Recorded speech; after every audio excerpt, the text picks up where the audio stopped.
Hello, everyone. Welcome to the MacKids Fall 2024 preview event. My name is Mary Van Aken, and I'm the Director of School and Library Marketing at Macmillan Children's Publishing Group.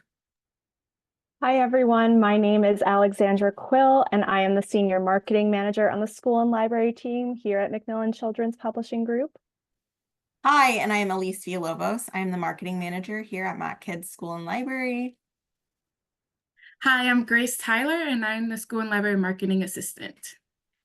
And we are so excited to give you all a preview of our Fall 2024 titles, including picture books, chapter books, middle grade, and young adult titles from all of our imprints at Macmillan Children's Publishing Group. These imprints include Feiwel and Friends for our Strauss Giroux books for young readers, Henry Holt books for young readers, Godwin books, First Second, Roaring Brook Press, Neon Squid, and Odd Dot. And as you may have heard, we also are very excited to have a few special guests joining us live today. J.S. Lemon will join us to discuss her jaw-dropper of a middle grade debut, GRETA, and multi-award-winning author Amber McBride will join us to close out the program with a discussion of her her upcoming middle grade novel, in verse, ONYX Beyond. A few housekeeping notes before we begin. In the chat, you'll see a link to the full list of titles we're discussing today. This link was included in the reminder email that you received from Zoom 1 hour ago. To download it, please open that email, scroll to the bottom, and click on the link located there. You can download the title list by copying the URL on the screen into your web browser. If you have any trouble at all downloading this title list, please contact Booklist at webinars@booklistonline.com. In the digital review copy column for picture books and graphic novels, you can read a digital review copy on issue. Please don't share this link with anyone else. It's meant for review purposes only. We also have links for where you can request copies on NetGalley where available. As we only have 60 minutes to present, this is not our full list of titles. Please subscribe to our MacKids School and Library e-newsletter and follow us on Twitter at MacKidsSL to keep up to speed with all of our new and upcoming releases. And finally, if you are tweeting today, please use hashtag MacKidsPreview. And if you have a question or need technical assistance during today's presentation, please click the Q&A button and type your message into the box that appears. Booklist will do their best to respond to all tech-related questions and will pass along all other questions to their team so they can follow up with you after the webinar. Booklist offers closed captioning on all webinars. To enable or disable captions on your screen, please look for and click the live transcript icon on the toolbar. From there, you can select show or hide subtitles from the menu that appears. If you choose to enable subtitles, you can adjust the size of the captions at any time by selecting subtitle settings. Today's event will be recorded and the recording will be shared with you after the event. Finally, we expect all participants to maintain an atmosphere of respect and fairness. Anyone who violates the standard of behavior, including engaging in any form of harassment, may at the discretion of the organizers be immediately removed. And next up, we have our first two special guests here to speak about one of our most anticipated middle grade debuts of the fall, GRETA. Here to moderate the conversation is Joy Peskin, Executive Editorial Director at Farrar, Straus & Giroux, Books for Young Readers. Joy, take it away. Thanks so much, Alex. I want to extend a warm welcome to J.S. Lemon, whose middle grade debut, GRETA, pubs on September 10th. We're describing GRETA as Fish in a Tree Meets Fighting Words, a fiercely original story about friendship, healing, and the beauty of transformation. GRETA Goodwin's life is changing. On top of moving to a new neighborhood, she's also starting middle school. GRETA still feels like a kid compared to those female classmates who have suddenly matured over the summer. But at her first ever middle school party, a boy pays attention to GRETA. Initially, it feels good, and then it feels awful. In the aftermath, her body starts to change in a vastly different way from everyone else's. What follows leads GRETA to believe the world might finally see her as she truly is, ethereal, powerful, and free. This book is sensitively told, stunningly written, and surprisingly funny. J.S. Lemon grew up outside of Philadelphia. Even though middle school was quite a while ago, it still sits right beneath her skin. Lemon was the first girl on both sides of her family to graduate from college.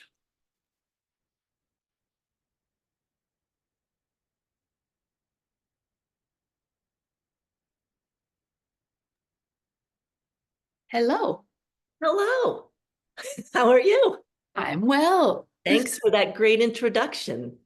Thank you for writing such a great book. We can jump into our conversation, which I think is just like the two of us talking about this book, as we love to do, with just lots of eager listeners. So thank you. So my first question is, where did this book begin for you? Did the story come to you? Did the character come to you? How did the idea take root? So I was definitely interested in doing middle grade just because that's the kind of age group I identify so strongly with. And we have a lot of books in our house, and I was wandering around looking for inspiration, and our little Kafka book just popped out at me, and I thought, oh my God, that is the most perfect metaphor for what a 13-year-old girl would go through. And then started to build on that. And, at first I thought it was this crazy idea, and my agent said, no, keep going with that. I had to figure out why this, what the catalyst would be for GRETA to change. And that's when I went into my own personal experience that ultimately makes GRETA turn into a moth. Yes, I'm glad you shared that with the room. GRETA does turn into a moth, and I'm curious about why you chose a moth. Sometimes I feel like we've talked about people thinking like, couldn't it be a butterfly? Couldn't it be something pretty? Why a moth? Yeah, it's funny because I knew immediately it was not going to be a butterfly. That just seemed way too flamboyant for GRETA, too obvious a choice for GRETA. But it had to have wings, and it had to be something that could hide in plain sight if need be. And so, I had been asked this question before, and I thought, all right, I better look up like what are the the symbols of a moth that I might be forgetting. And they fit right in with, this idea of female empowerment and change and all of these things. I did not have those in mind when I picked moth. GRETA was one of these books that came out of me whole. Like Maya Lin talks about, this is just like this. It made complete sense to me from the beginning. And when I had to figure out, because you definitely had to literally change, not figuratively, what that bug was going to be, a moth seemed like the clear choice to me. And something you said just really caught my attention, that it had to be something like that you could hide in plain sight. Can you talk a little bit about how that plays into this idea of being seen as a girl in middle school, and how GRETA felt about that and how it connects with the moth imagery? Yeah, absolutely. So GRETA has this motto that she lives by: above all, do not call attention to yourself. And she feels very safe with that motto. That being said, she's also, this age where if the attention from a boy or some romantic attention is going to feel kind of powerful. And so she goes from really wanting to stay under the radar to getting all this attention from a boy that at first feels like, okay, this is what's supposed to happen in middle school. I think I'm ready for this kind of thing. So the moth had to really, or the insect had to really make sense that it was something not flamboyant, not something that was look at me, but that it was quietly beautiful, which went much more with GRETA's personality. And the other thing I think that is intriguing, knowing that you started from Kafka, but then go in these different directions, GRETA is not alarmed about turning into a moth, although other people are alarmed initially, but then less so. Can you talk a little bit about that? What made the evolution upsetting to others, but not to GRETA? Well, there are a lot of clues that I've put early on in the book.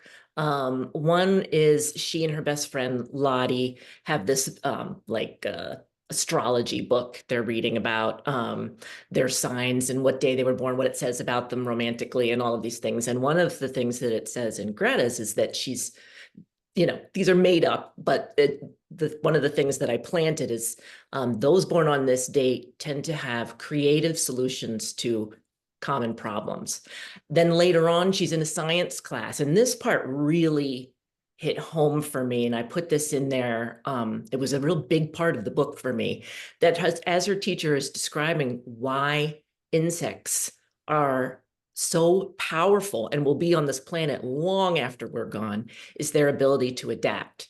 And he goes through, that if you're this big and everything wants to eat you, what could you possibly do to stay alive? And so the exoskeleton and the, turning these bright colors so they don't look like food, those things really resonate with Greta. She doesn't know at the time, but when something happens to her that makes her angry, that she's not sure how to deal with, she evolves.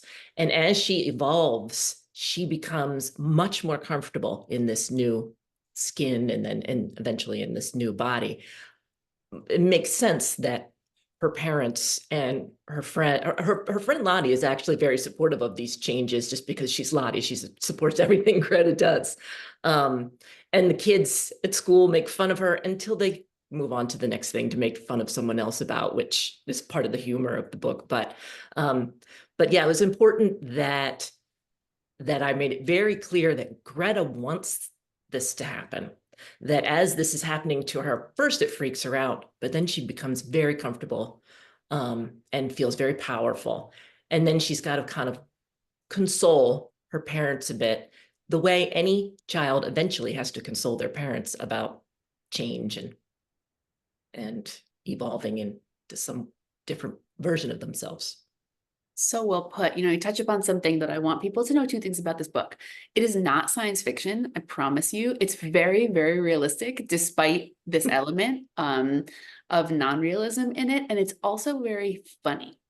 How did you do that? How did you do that? How is this book that tackles these really big issues about change and evolution and sexual assault and consent, how is it also funny? How'd you do it? Tell the people. I'm not really interested in things that aren't funny. Even if there are lots of other things simultaneously, I need humor to get my information and have it really sink in for me. So I use humor a lot in my life. I'm kind of a goofball. And I think this age group is fantastic at using their humor to get through things.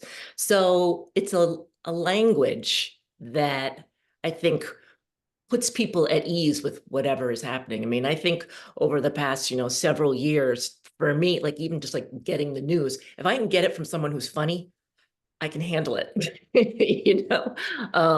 So humor is a really important tool for me in life in general, and I grew up that way too. My family had very easy laughs, and it was just an important part of how we communicated. What do you want readers to take from the book? And you can answer that for all ages, because you know how much this book has meant to me, not the target readership, but a human who loves it and found it, to be really transformation inspiring of transformation. What do you want, the folks in the room who are adults and are educators and librarians, or ultimately young people, to take from the story? Yeah, it's not that different from someone grown and a woman grown and a woman child. I think it's definitely directly or directed to them, and it's really this idea that we are told from such a young age what we can and cannot do, what feelings we can and cannot express, what we have to look like, what's good, what's bad about us. And I really wanted, it's really important to get it clear that Greta has figured this out, that she hated walking around feeling like she was a collection of body parts that anybody could comment on and compare to anyone else, or that she was self-conscious about because this wasn't happening yet and maybe this should be all of those things. It drove her nuts. It was exhausting. And she found a different way to change, because change is inevitable. It's just part of life, but it's terrifying at this age, as I think we can all remember. But she found a way to do it that was her rules. It was I see you there. That's good, because I never keep an eye on the chat. Anyway, she found a way to do this herself, and something that made sense to her. And it's not what everyone else told her had to happen. And I think, just as a woman, that's really important to hear. Thank you so much. Thanks, Joy. Yes, thank you both so much for coming in. Thank you, JS, for talking a little bit about GRETA. We're going to move into our buzz portion of our presentation today, and we're starting off with picture books. Next slide. There we are. Okay, so we have Before You Were Here. This is science meets poetry, and this breathtaking exploration that shows how each one of us is made up of elements of the natural world. Follow a young family as they explore the world around them in this book by two exciting creators in the children's book world, Scott Westerfeld and the 2024 Cybert honoree, Jessica Lannon. The book opens on the line, "Before you were here, you were everywhere." Next slide. And then we are immersed in the layered world of this family as they learn that our bodies are made up of the sunshine that creates energy as it strikes the trees, of the rain as it gathers in torrents and hydrates our world, and of the calcium, iron, sodium, potassium that are all around us all the time. This is not just a book about our strong connection to the natural world. It is an I love you book like you've never seen before, exhilarating and lasting. Next slide. Yes. Jessica Lannon is accomplished at bringing science to life, as seen in the Cyber honor-winning Jumper. Now she's hand-painted 17 watercolor spreads, rich in perspective, to a very moving first picture book text from Scott Westerfeld. Next slide. And Sunflowers, Vincent van Gogh's Search for Beauty, a nonfiction picture book that explores Vincent van Gogh's journey of self-discovery and community from award-winning author-illustrator Zara Marwan. Vincent van Gogh paints what others call inelegant. Sunflowers make him happy, and he always listens closely to his troubled heart. It isn't until he begins traveling that his world opens up to great new friends, ideas, and the possibility of colors. Thank you. I love the way Zara shows Van Gogh's journeys around the world in vibrant watercolor. Seeing how one iconic artist broadened his horizons will invite young readers to do the same. This is more than just a story of Van Gogh, but a story about an artist who did what he loved despite what others said, a story of a person who found positive friendships and communities and had his world open up. Zara provides a beautiful author's note where she examines art, friendship, and how they carry such heavy meanings in her own life as well as Van Gogh's. And the most boring book ever, which is a personal favorite of mine this season. It's a wacky, wild adventure, and you won't see any of the twists and turns coming. From mega best-selling superstars Brandon Sanderson and Kazu Kibushi comes a debut picture book about an ordinary boy having an ordinary day until suddenly he's not. Just beyond his point of view, a fantastical adventure unfolds. Soon, our very bored boy is falling through the sky into a world where he finds himself taking down a determined band of sky pirates, outmaneuvering an army of flying machines, fending off enormous dragons, and most importantly, doing his math homework. With clever and fresh interplay between text and art and an expansive, imaginative arc, this modern classic is a landmark fantasy picture book perfect for fans of Hugo Cabret, After the Fall, and The Book with No Pictures. We're excited to see Brandon and Kazu's voracious fans come together for this picture book for all ages. We can hear the giants sing by Peter Chung. Stunning illustrations combine childhood imagination, fantasy, and the joys of human connection as we walk or swim through life in Where We Can Hear the Giants Sing. A little girl wants to show mom something special, a gift from a new friend, but mom is distracted, then dismissive. Frustrated with being ignored, our heroine leaves her world behind, eager for adventure in the sea near her home. With her mermaid friend, the little girl embarks on a journey of discovery in the ocean world where the currents roll and the ribbons dance, where smooth scales tickle, sparkling as we fly by. The pared back text of her journey is an ideal pairing for these lush and immersive illustrations from Peter Chung. Chung is an incredible talent, and he is just making his debut in the US in the last year with a very cute werewolf picture every night at midnight. Giants ask grown-ups to encourage wonder and compassion in children while showing young readers that there are no limits to their world. And How to Pee Your Pants the Right Way by Rachel Michelle Wilson. Next up is a laugh out loud book that might just make you pee your pants. This is Rachel Michelle Wilson's debut picture book. You know, we've all been there. Maybe you laughed a little bit too hard, drank a little too much lemonade. The next thing you know, bam, peed your pants. Do not panic. This book is just what you need to help you get through it. Perhaps creating a distraction will be the trick. Hiding the evidence. Through this adversity, the most important thing to remember is to be the friend you wish you had when you peed your pants. Rachel is funny and her art is fresh and fun, but this is also an incredibly sweet story of supportive friendships. This book has already received 2 stars and received so much love in our booth at ALA. It's a hilarious and necessary addition to your collections. And the star is you. The star in you. In this powerful book, we learn that everybody has a star, something inside that only belongs to them. It's the first day of school and our main character is nervous. The star inside of her shifts and changes just as her emotions do. Will she make friends? Will she fit in? What if she doesn't know what to do? When a sympathetic classmate offers her a friendship note, things start looking up, but a misunderstanding leaves our main character alone again. Sometimes our stars bend, sometimes they shatter and break apart, but with a little hope and maybe some help from a kind-hearted, observant teacher, your star will shine bright again. Amber has created visually layered illustrations that exude warmth. This is a go-to book about self-identity, courage, and kindness. Next up is I Quit, and a new grumpy character to love. After being adopted, Wild Princess feels like she's won the lottery. There's fresh laundry to snooze on, window screens to scratch, and all sorts of delicious treats to eat.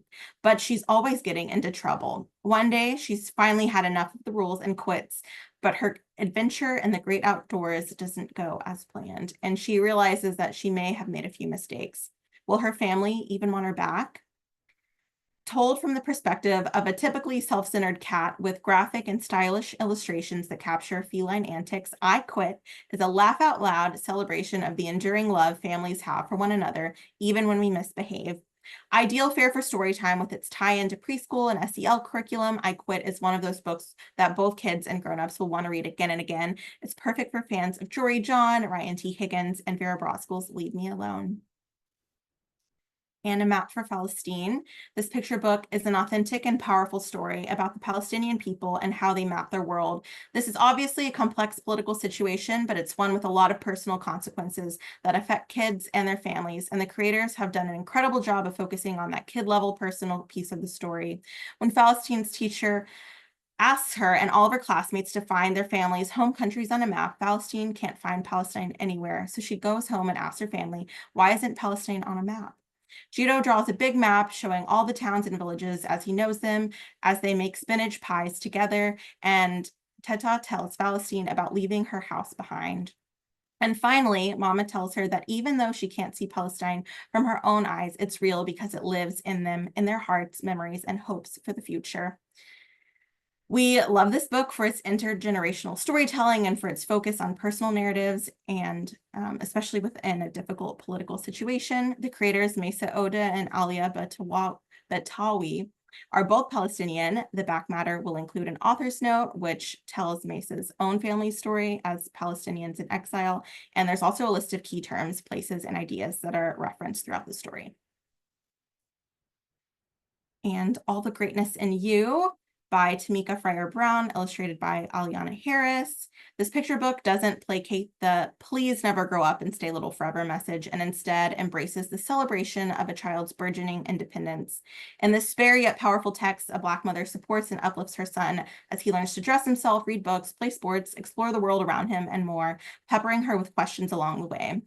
The luminous artwork showcases the love between mother and son, with images of dad feathered in too. This is a perfect gift for preschool and kindergarten graduations, as well as baby showers and young children's birthday parties. Tamika Fryer-Brown, a founding member of the Brown Bookshelf, is also the author of Brown Baby Lullaby, which was one of NPR's best 100 books for young readers. This is perfect for fans of BU, You Will Do Great Things, and What the Road Said. And And next up, we have Claudette Colvin, I Want Freedom Now. So you may know Philip Hughes from his best-selling and award-winning nonfiction titles, including the Newbery Honor and National Book Award-winning biography, Twice Toward Justice, which tells the historically underappreciated true story of activist Claudette Colvin. Now, Phil has teamed up with his close friend, the civil rights icon herself, to tell Claudette's story in her own words in this groundbreaking picture book about how one courageous act can change the course of history, illustrated by New York Times bestselling artist B. Jackson. Captured in film, Claudette's sharp, empowering prose, and rendered in B. Jackson's bold commercial art, readers will witness how 15-year-old Claudette refused to give up her seat to a white woman on a segregated bus in Montgomery, Alabama in 1955, 9 months before Rosa Parks would do the same. Despite her bravery, Claudette would be shunned by her classmates and community leaders. Undaunted by those who sought to dismiss her from history, she would later be a key plaintiff in Browder versus Gale, the case that struck down the segregation laws in Montgomery. Back matter includes an author's note about how Hughes and Colvin's friendship came to be and encourages readers to follow Colvin's example in the fight for civil rights. This is perfect for fans of Choosing Brave, I Dissent, and Counting on Catherine. And we have even more picture books on our title list, so feel free to peruse. That includes holiday picture books, more must-read fiction picture books, and then we even have some new, wonderful, colorful Neon Squid and Odd Dog titles. And I will kick it over to Alex for middle grade. Thanks, Elise. Let's kick things off with a book about a soccer icon. Based on the true story of soccer legend Mia Hamm, Mia and Friends tells the empowering story of Mia and the young women who went on to make history at the 1999 Women's World Cup. Mia Hamm was always drawn to sports, especially soccer. As the only girl on her sports team, she had a tough time making friends. But when she made the U.S. women's national soccer team at the age of 15, everything changed. Suddenly, she was surrounded by young women who were just like her, but even more skilled. Mia was determined to improve, to not let her team down, and to play up to the level of her teammates.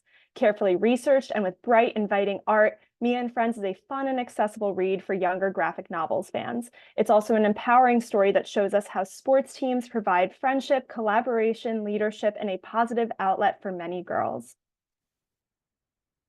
Julian Randall is back with an action-packed new title. Julian is quickly carving out his own middle grade fantasy category, drawing inspiration from history to craft high-stakes commercial adventures. The Chainbreakers draws its roots from the Middle Passage, but this is not a harrowing story. Julian reclaims tragic history and channels it into a story of hope, adventure, action, and humor. In The Chainbreakers, 13-year-old Violet Moon lives in the Tides of the Lost, a world beneath the waves of the Atlantic Ocean, formed in the aftermath of a rebellion on a slave ship of the Middle Passage. Violet's father is a Reaper captain tasked with rescuing the souls of their ancestors lost at sea. But when a rescue mission turns to disaster, Violet's father is seized and pulled down into the darkness of the depths. With no choice for Violet but to inherit his powers and helm the ship, it'll be up to her to save her father and stop the evil forces before they devour the world. The Chainbreakers offers an immersive fantasy world and an exceedingly satisfying page-turning adventure in this standalone novel. You may be familiar with Ruth Chan's picture books. Uprooted is Ruth's debut middle grade graphic novel memoir, capturing poignantly her experience with what happens when a family moves back. With 3-starred reviews already in, this acclaimed book offers a fresh take on the immigration story, showing that new homes and feelings of displacement can go in both directions. It's the 1990s, and 13-year-old Ruth Chan loves her hometown of Toronto, but Ruth doesn't love moving to Hong Kong after her dad gets a new job there. When they get to Hong Kong, nothing is working out for Ruth. She's failing at school and friends, and her Cantonese needs work. But through stories her father shares about his childhood, Ruth becomes more resilient. With some time, self-belief, and patience, she begins to put down roots in Hong Kong, realizing that home is something you can carry inside you always. Uprooted also has an intergenerational tale woven in. Ruth's father nearly died at birth. In 1944, their family escaped from invading Japanese soldiers. They walked for miles with little food or shelter. He was born in a manger. Miraculously, he and his whole family made it through alive. This incredible story enriches and distinguishes Ruth's joyful and tearful memoir, showing how generational trauma can also result in inherited strength. 12-year-old Kwame Powell really doesn't want to go to Ghana for his late grandmother's celebration of life ceremony. On the evening before his family is set to leave, a mysterious event leads Kwame straight into a magical whirlpool that takes him to Asamondo, the Ghanaian underworld. There, alongside his best friend, a deaf girl named Autumn, Kwame finds himself embroiled with angry nature gods, conniving tricksters, and an elaborate plot to destroy humanity. Matters only get more complicated when he runs into none other than his grandmother herself, except in the underworld, she's a kid and very much alive.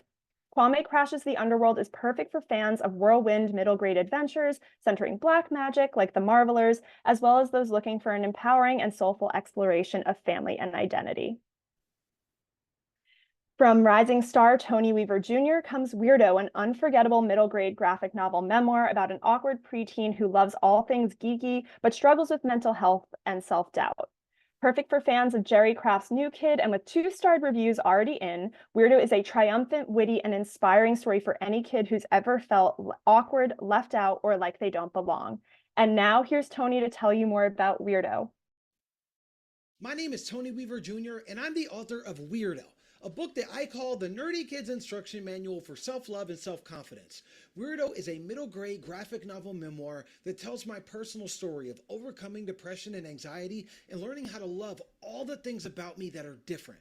As we look around the world today, young people are dealing with a significant amount of mental health disparity, with suicide and depression rates among young people being the highest that they've been since we started measuring.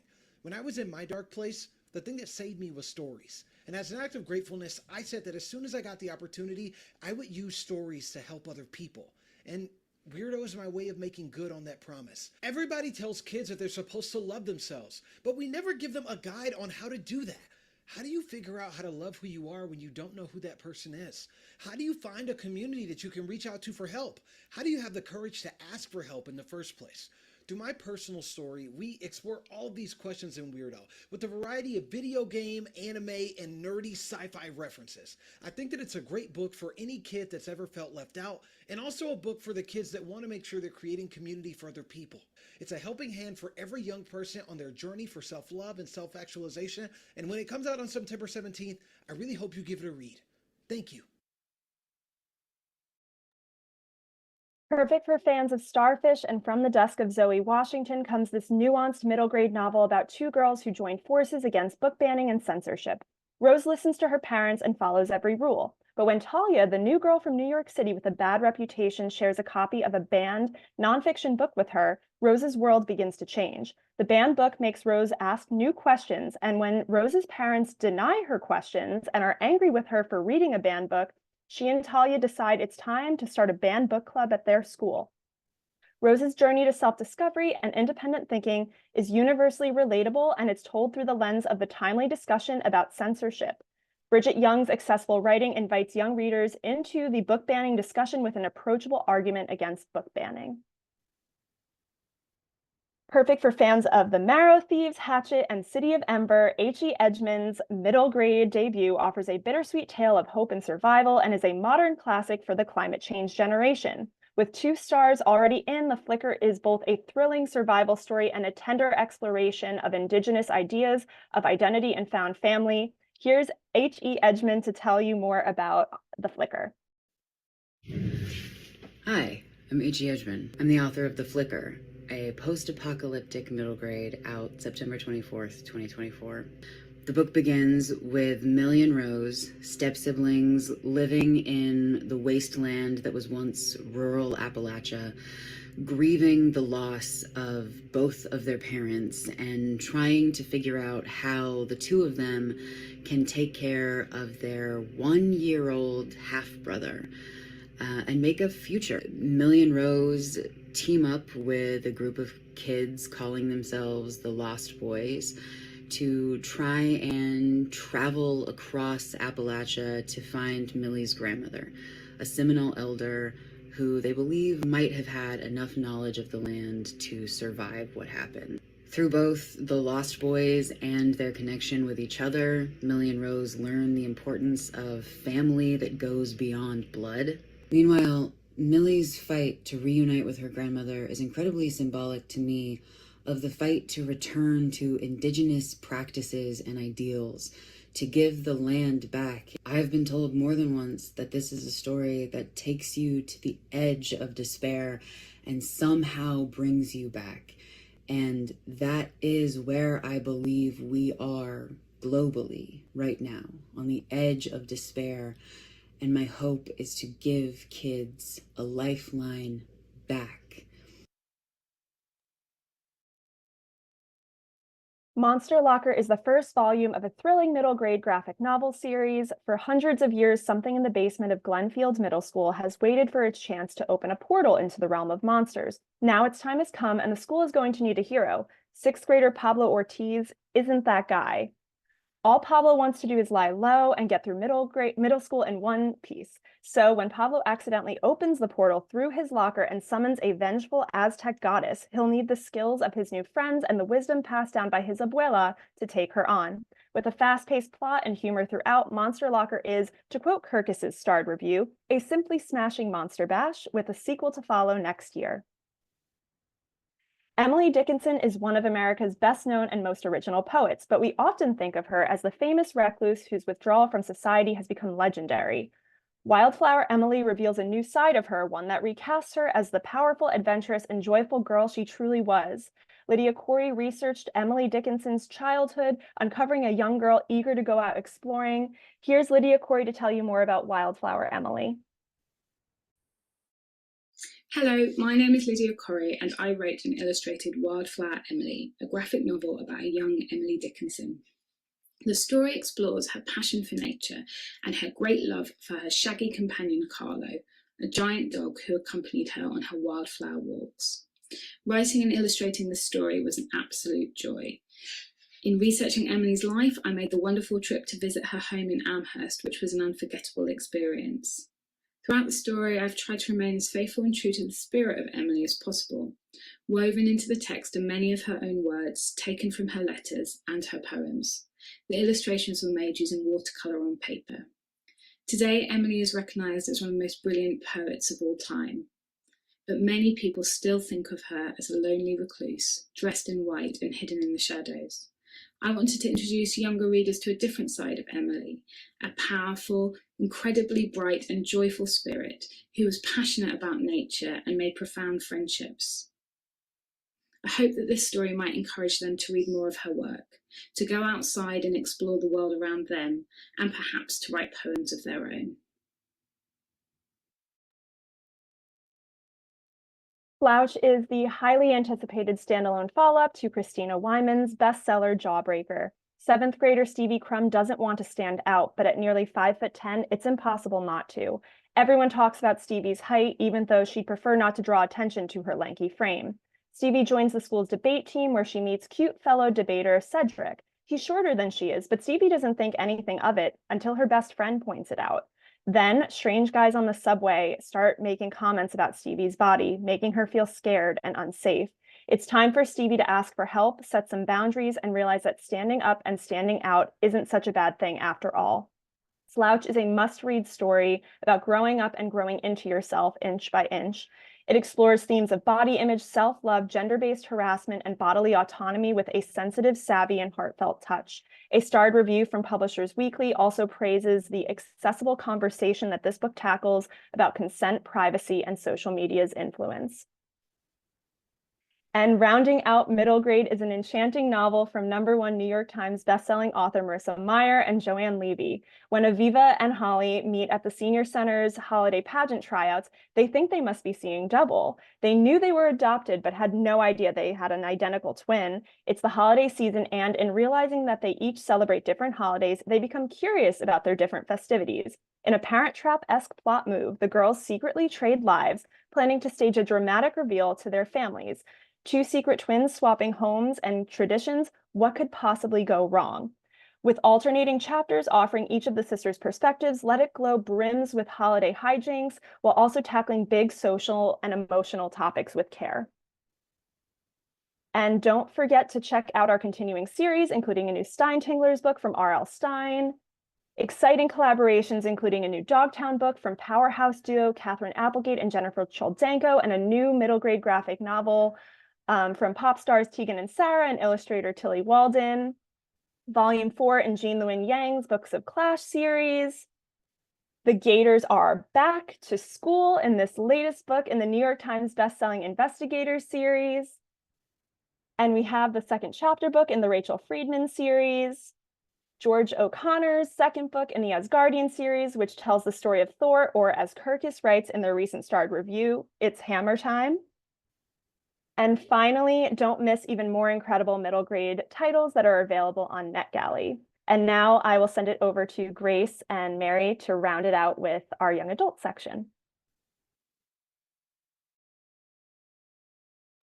To start off our YA section, we have Tomi Oyemekende's thrilling second novel, We Are Hunted, about a boy who must work with his family and other resort guests to make it off an island after the animals turn feral.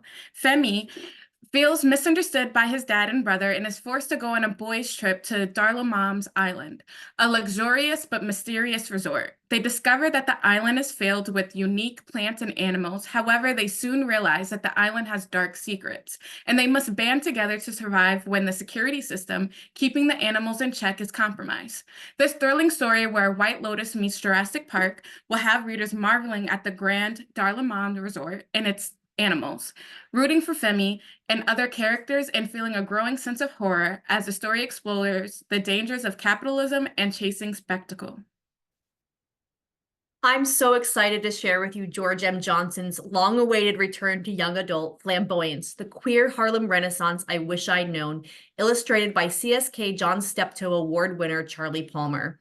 I'll share a few samples of Charlie's portraits with you to give you a sense of what a gorgeous, gorgeous package this is.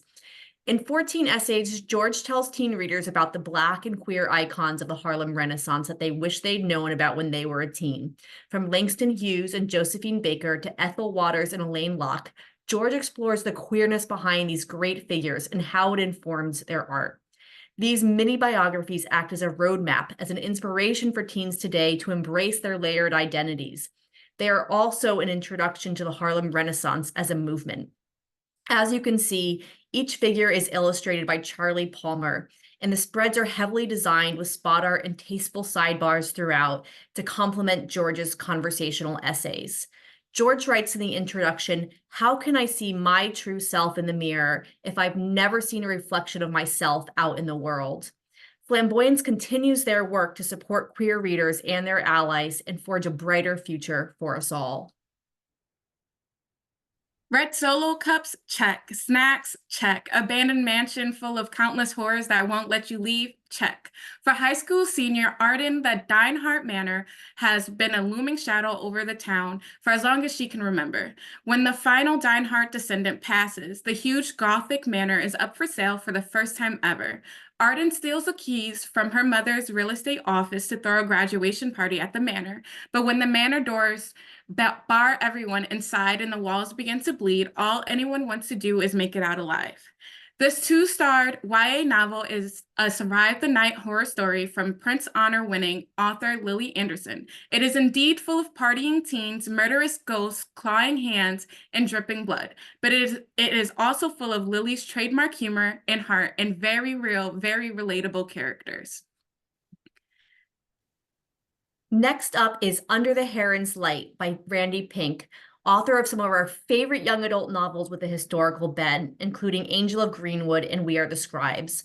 This dual point of view alternates between a formerly enslaved 19-year-old girl and her teenage granddaughter.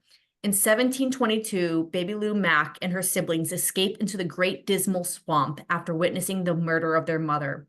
Once inside the swamp, they realize that the swamp offers them both natural and supernatural protection as they build up a thriving community within it.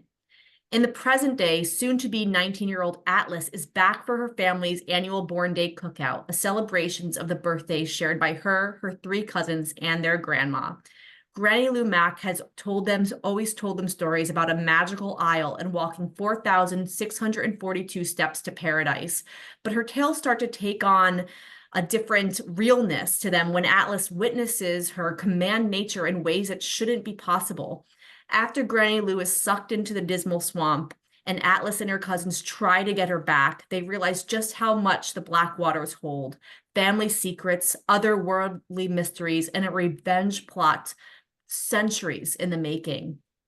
Anyone who has read the Newbery Medal winner Free Water knows that the Great Dismal Swamp is a real swamp and spans from southeastern Virginia to northeastern North Carolina.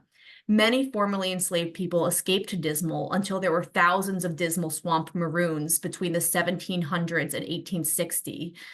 There are too few books about this history, and Randy brings her signature lyrical prose and intergenerational storytelling to this moving novel about the supernatural in the natural world.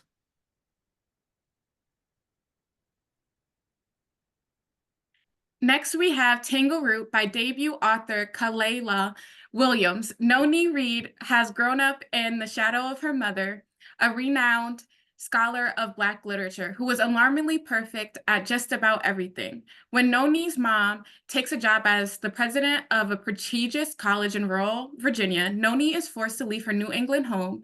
They move into the big house on Tangleroot Plantation, which holds a sinister history. As Noni uncovers family secrets, she must navigate the ancient prejudices of the small town and ultimately discover a family secret that changes everything she thought was true about her identity.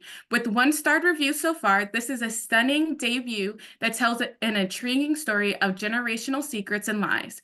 It shows how research and persistence can unearth the unheard voices of ancestors. Kalela Williams is an historian, and it shows. This is the rare novel that is contemporary but weaves in history seamlessly. The mystery will captivate readers, and the history will inspire readers and gatekeepers to explore the twists and turns of their own life stories. As alluring as it is unsettling, award winner author C.J. Drew's debut author YA psychological horror, Don't Let the Forest In, will leave readers breathless and hesitant to venture deeper into the woods. Andrew has often felt like he was one bad day from a complete breakdown, but he always had his twin sister Dove and his best friend / roommate Thomas to ground him. But now Dove is ignoring him, and Thomas is keeping him at a distance for some unknown reason. Determined not to lose both of them, Andrew follows Thomas into the woods one night only to make a chilling discovery. The nightmarish creatures from Thomas McBride's drawings are coming to life in the forest, and it's only a matter of time before their hunger consumes the entire school. Worse yet, as Andrew helps Thomas to battle these monsters every night, he begins to wonder if the only way to stop them for good is to destroy their creator. With Halloween just around the corner, here is a YA horror novel that doesn't pull any punches, that is the perfect spooky season read. Readers will want to keep their lights on for this one. And finally, rounding out the young adult section, if you've been looking for a romance YA pick amidst all of our horrors and thrillers we've been buzzing about, look no further than Adiba Jaigird's Rainy Chowdhury Must Die. Jennifer Duggan, author of The Last Girl Standing, calls this a heartfelt love letter to girls in STEM, and I couldn't agree more. This is a dual POV sapphic romance alternating between ex-best friends Meghna Raman and Rainy Chowdhury. Meghna is on a mission to finally prove she can one-up her annoyingly perfect ex-best friend Rainy, and Rainy is focused on coding and qualifying for the Young Scientist exhibition while her mom fusses over her dating life. The twist here is that Meghna and Rainy realize they're both dating and being played by the same boy, Zach, and this brings them together in a way no one expects. They team up for the scientist exhibition and find that working together, while really difficult at first, ignites a relationship that kind of makes them think the strong connection they felt all those years ago may have been more than friendship. This book showcases the best of dual point of view storytelling, and I personally love this sapphic taste on the beloved movie John Tucker Must Die. We have so many other amazing books for you to peruse, including Visitations by Corey Egbert, a haunting memoir, sort of real life inspired book. We have also, Fairies Never Lie, a new short story compilation. We have the follow up to the Sunbearer Trials by Aidan Thomas. followed by a whole slide of more books on NetGalley, including Leap, which just got its first starred review, a real graphic novel highlight on our list. And finally, we wanted to give a shout out to one adult book on our list this fall, Born in the USA, The Story of Immigration and Belonging, which is the latest entry in our World Citizens Comics series. And now I'm going to hand it off to Elise to introduce our closing special guest. Yay, thank you, Mary. So I am so excited to introduce you all to our special guests at the end of our program now. We are so excited to have Amber McBride with us and Amber's editor, Liz Zabla, VP Associate Publisher of Fywell and Friends. They will be in conversation talking about Amber's second middle grade novel, ONYX and Beyond. But Liz, I'll let you have the honor of introducing Amber. Thank you, Elise. A highlight of my job is working with Amber McBride, a National Book Award finalist and winner of the John Steptoe New Talent Award. Amber's artful, perceptive imagination never ceases to amaze and inspire me. This fall, we're publishing Amber's second middle grade novel, ONYX and Beyond, which Kirkus has already called a story of perseverance and love in a starred review. And there are really good stories behind this story, and who better to tell those than Amber herself. Welcome, Amber. Hello, how are you? I'm so excited to be here. I feel like I just pre-ordered way too many books. Live. It happens. So Amber, I've already given away that there's a personal story behind ONYX and Beyond. Can you tell everyone what inspired you to write this? Yeah, the story is based off of my dad, who grew up in Alexandria, Virginia, in the 1960s, and also my grandmother, who has dementia right now. And originally, my dad and I, it was like mid-pandemic, and we were like, well, let's write a book together. And we started brainstorming. Turns out my dad is really great at telling stories, but we could not get this man to put words on page. So it became this thing of me kind of like having this wonderful like talking, he's telling me stories, I'm kind of filtering it through, how can I make this into a book? So it's really based off of my grandmother and my dad. And I really, it was great being able to hear all these stories from my dad about growing up in Alexandria and DC during this time period. There's a palpable sense of worry and tension as ONYX's situation unfolds because, as you said, his mother is exhibiting signs of early dementia, and ONYX rightly worries not only for her but for himself. He has to hold things together enough that Child Protective Services doesn't take him from his home. How did you balance the seriousness of this situation with ONYX's age, his innocence, and the age of your readers? Such a good question. I think that the balance came from listening to my dad's experiences and his siblings' experiences. I think that young people are so resilient and they find joy in tiny moments. And my dad grew up with a single mother. He had 4 brothers and sisters, but they managed to find laughter, and they still do. I remember a lot of people know I'm very close to my parents. Like when we went to my grandfather's funeral, there was just as much laughter as crying. And it just reminded me, like, you have sometimes when you're going through something difficult, you have things and people and family who can be there to support you. And I really leaned on that. And like I said, like my dad's resilience, I would always ask him, like, it was so difficult that time. Do you remember how the world felt? Everybody was like in conflict. And he was like, I remembered I really liked my PF flyers. And I was like, it's just interesting what he remembered from that time period. So I really based ONYX so much off of him when I was really like trying to get that voice right. And it's really, I mean, it's a hard thing, that balance. I think you've done it so beautifully. I know you worked really hard on that. So ONYX and Beyond takes place in the early 1970s, and it touches down on events like the murder of Dr. King and the moon landing. And I may be an outlier here, especially in this crowd, but I'm hesitant to label this historical fiction because to me, it feels timeless. And if anything, so of this moment, given the issues that many readers now will relate to, the insecurity of living with a parent who's ill or declining, racism, friendships, school, keeping secrets.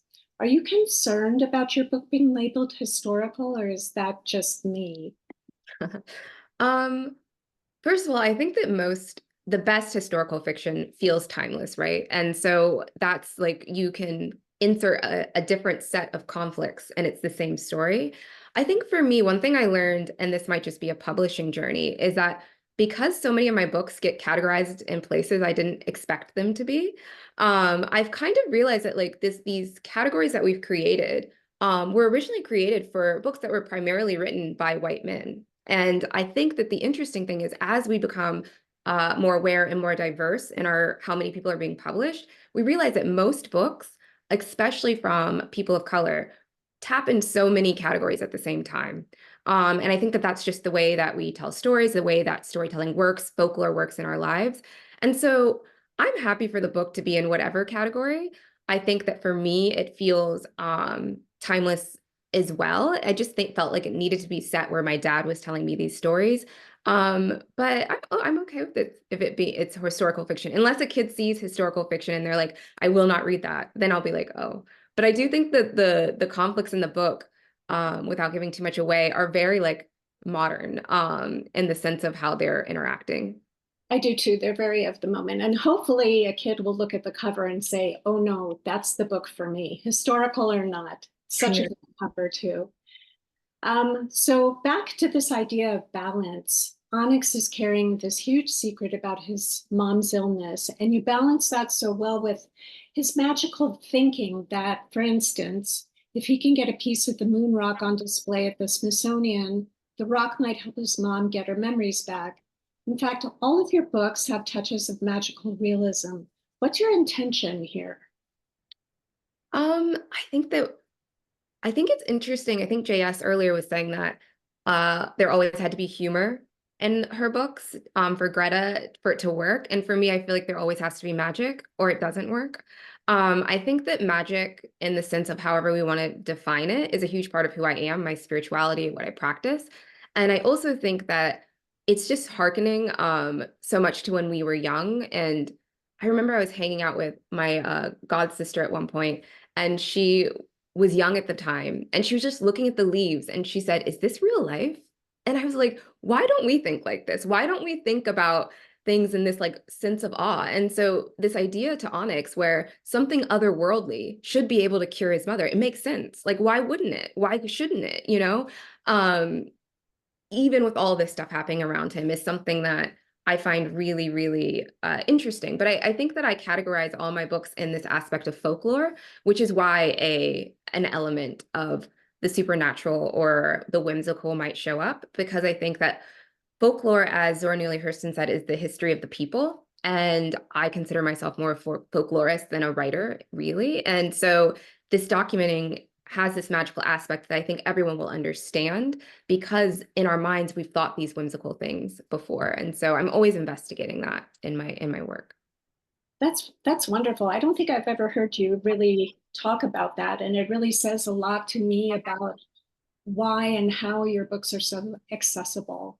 That's really, I'm learning that right now. Let's get back to your dad. So we know now that this novel was inspired by his story, and he's appeared with you already in some really great Instagram clips about this book. What did he think when he read it, or has he read the whole thing? He's read the whole thing. I think that most people know that, like I said, I'm very close to my parents. We also have a very honest relationship. So I'll let you all know, the first time he read it, he was like, nah, like, this isn't the voice.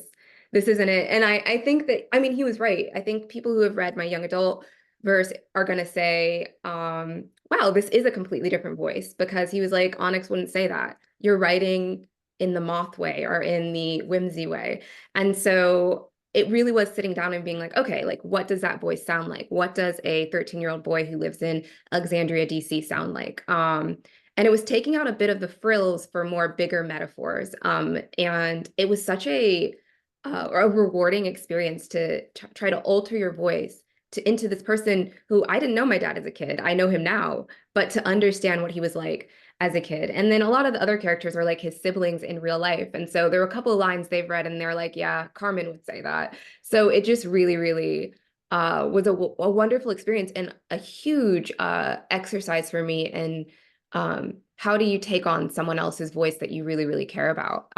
It was a challenge. It's one of the more challenging books that I've written.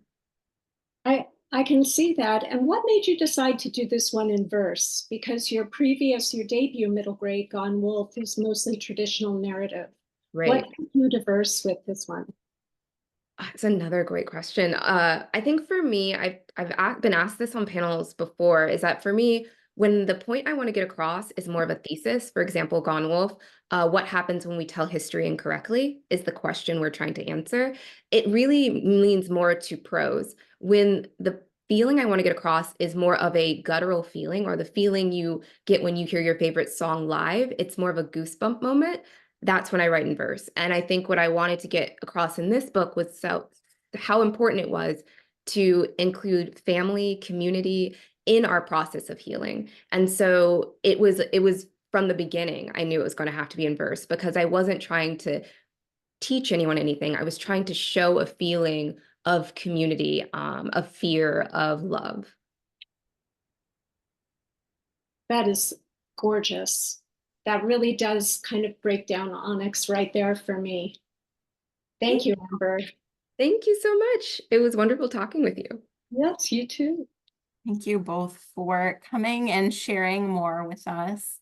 And thank you all for joining us today. I want to turn this over to Booklist for some final notes, but thank you for joining MacKids in our virtual preview. Thank you so much, Elise. And of course, a huge thank you to all of today's virtual and in-person guests. We especially want to thank our author editor teams, JS and Joy, and Amber and Liz, and of course to the MacKids team. Tomorrow, all attendees will receive an email containing links to today's video recording, slide presentation, title list, and a certificate of completion. For more about Booklist webinars, be sure to visit www.booklistonline.com/webinars, where you can view archives of past webinars and register for upcoming ones like those you see here. And on the next slide, you can see we have a special webinar offer. Subscribe now to get print and digital copies of Booklist and digital and shareable issues of our new patron-friendly product, Booklist Reader, for a special webinar price of $99. In addition to these publications, you'll also get archive access, extra online content, and our 2024 Guide to Graphic Novels issue. Head over to the Booklist website for details. Thank you so much for joining us for today's webinar. A huge thank you to our panelists and to our sponsor, the MacKids School and Library team. This concludes today's webinar. See you next time.